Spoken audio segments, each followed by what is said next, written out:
All right, we're talking about the whiteboard lecture number 2, and that's about rebar rocks.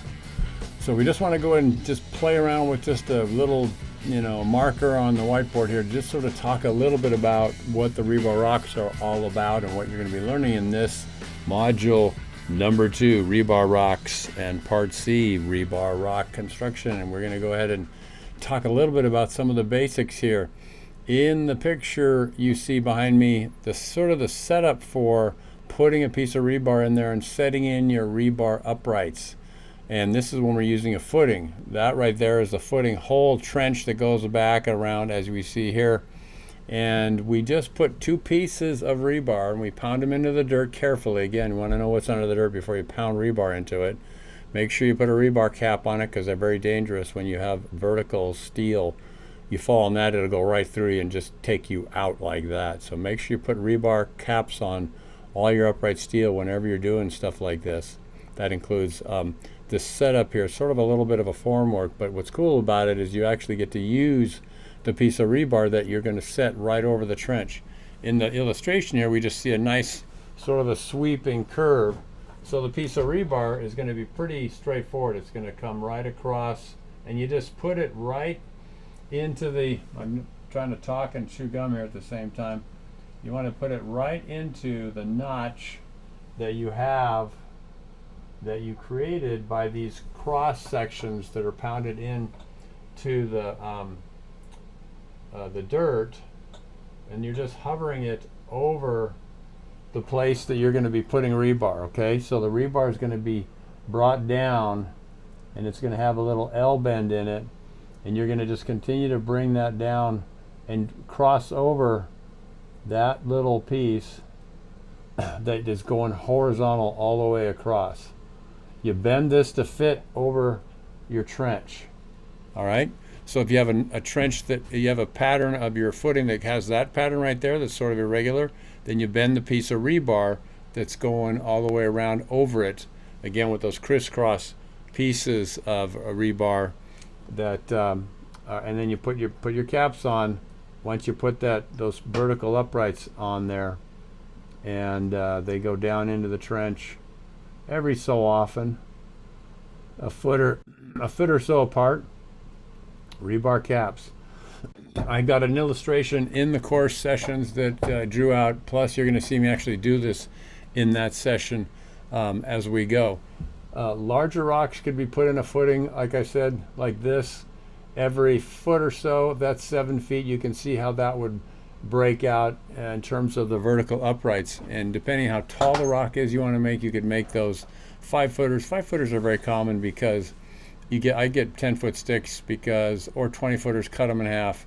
Get the 10-foot 3/8 inch rebar. They're a little more expensive, but they're just ready to go, and I can carry them. They're smaller. I don't have a big construction truck. I have bought 20-footers and folded them in half, put them on my trailer. But if you want to save a little bit of money and you have to go to the trouble of cutting them in half, or just order them from a rebar supply house, and they'll deliver them to your site, depending how big a job you want to do. But again, we're talking about landscape boulders that are sort of within the smaller range, 7, 8, and down to 2 to 3 foot. Actually 3 to 5 foot or bigger for the rebar stuff that we're talking about here, which we will illustrate in Rebar Rocks sessions 13 through 16. And all of those are individual videos for those. So you're just going to go through one chunk of that at a time. And we're going to go over the footing process, how to build that. And then when you're making your grid, you can see in this illustration, trying to sort of show it, the crisscross, and you want to have your squares right here like 8 to 10 inches. And that's about the size of the crisscross pattern you have with your rebar. And again, we illustrate that a little bit, actually pretty good in the sessions you're going to watch on the rebar bench. You could go really big with this. You could go all the way, this could be 5 feet tall right here and quite large. You'll notice the angle of repose, the sides of this thing lean in quite a bit, so putting concrete down there would not be that hard. Again, getting your mix design is critical and stuff. When you do your vertical uprights, you just have them sticking straight up. Remember, you want to have your rebar caps on all of these for safety's sake. All right, so these could go into a footing. I do talk about hammering these into the ground, but you better know what's under the ground, because if you start hammering rebar into the ground, you'll punch right through conduit. It's like a giant nail going into the ground when you're doing that. But it's very fast. If you're putting a faux rock, landscape rock, in a place that's, you know, what's under the ground, the weight of it's flat, it's just going down, the rebar will rust away over time, and it would take a couple of years, many years, depending how much water you get and rain you get.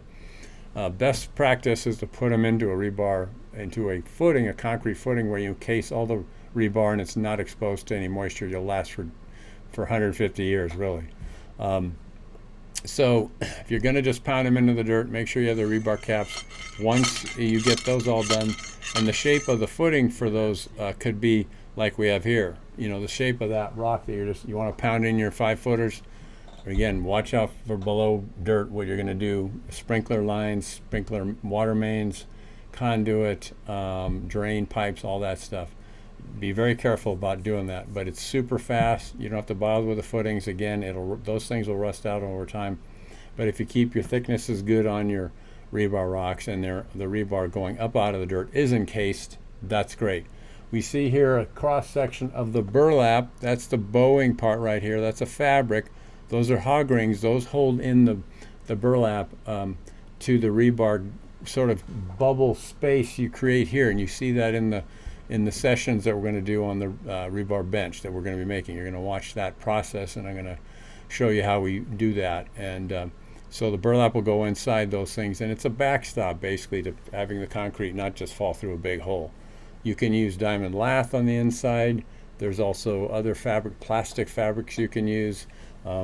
So burlap I've just used over the years, and it does a pretty good job about it. So you can go ahead and just get that in rolls at Home Depot, which we have a list of the supplies you're going to want to need or use for the rebar construction. So we got the footing explained here, illustrated again. You're going to see that in the sessions. Again, remember, you can go ahead and make your rock footing shapes, any kind of thing you want.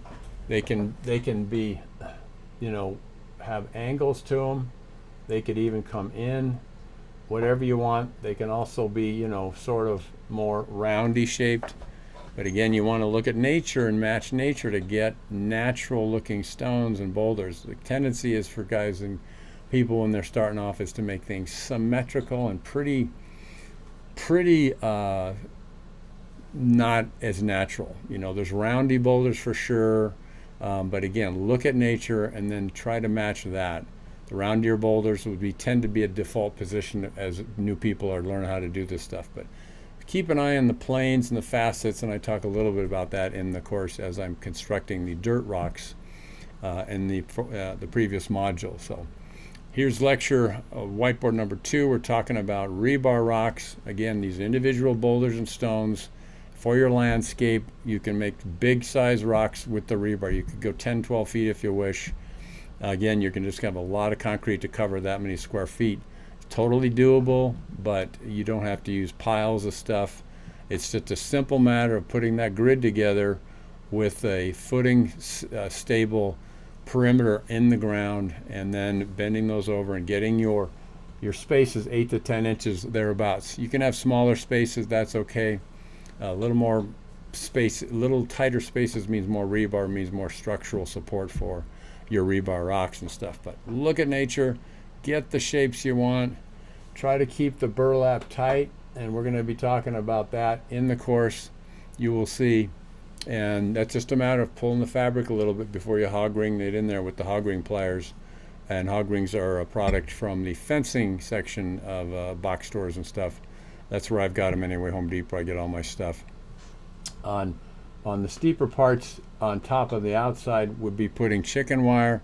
I didn't want to draw a million holes and try and draw it out there, but the idea is to have another thing on the outside of a metal fabric that holds concrete in when you're working it up on the outsides of steeper rocks. Again, if you're keeping the pitches more mild, you probably do want to have some of that chicken wire in there, but it's when it flattens out, you can just be packing that right on up on top of your burlap and not worry too much about it.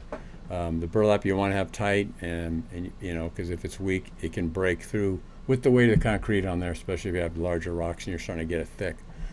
But anyway, you get the idea, guys and gals out there. So we'll go ahead and finish this up. You guys can start off with session number 13, Introduction, Making a Single Rock and Starting the Process. So I actually show you a full rock build on a job that I did, one of my most crazy jobs ever. But we go through the process of taking two 10-foot sticks and bending them together and tie wiring them off and having a nice little rock structure right off the bat, built freehand. Those can be moved around. In one of the pictures you'll see stockpiled rebar bubbles just stacked everywhere here at the house before I would take those and drop them off at a job site and put them together like puzzle pieces. So these rebar bubbles are great, you know, for making ahead of time. You can set them landscape, see what kind of composition you like. So that's in the Rebar Rocks module 2 here, going to see and learn about. So anyway, just a basic outline of putting this idea of rebar rocks together and being able to build these things. And again, landscape, large scale boulders, not that complicated. The basics are there. Just follow some of the guidance in some of these formulas and you should be good to go, because it's pretty basic, pretty common sense. All right, so off to session number 13 in the module 2, Rebar Rocks for you. And have fun with all this. It's really cool. You're really going to be able to do just about anything. So there you go, Mr. Dave, signing off on lecture number 2. All right.